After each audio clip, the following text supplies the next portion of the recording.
এখন তো তরমুজের সিজন না, তাও কালকে বাজারে একটা ছোট তরমুজ পেয়েছে। যেহেতু এখন অফ সিজনের, তাই কিন্তু দামটা অনেক বেশি।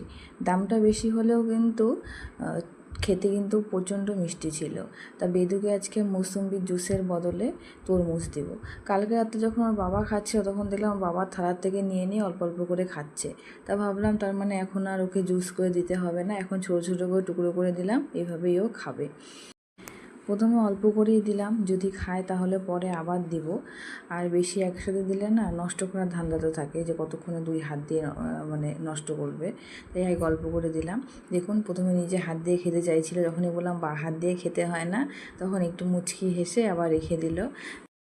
আমি প্রথমে চট করে ওকে হাতে খাওয়াটা দিতে চাই না, কারণ ও খায় কম, নষ্ট করে বেশি যখন নিজের হাতে খায়। তাই যতটুকু পরিমাণ আমার দরকার মনে হয় সেটুকু পরিমাণ ওকে খাইয়ে দিই, তারপরে ওকে আমি দিয়ে দিই, ও নিজের মতন করে খায়। তো এখন যখন ও খাবে, ওর সামনেই আমি থাকবো। দেখুন কত সুন্দর চামচ দিয়ে দেখিয়ে দিলাম এভাবে তুলতে হবে, ও নিজে এভাবে তুললো, এখন নিজেই মুখে দিবে। আর খুব খুশি হয় যখন নিজের হাতে খেতে দেই না, তখন ও প্রচণ্ড খুশি হয়।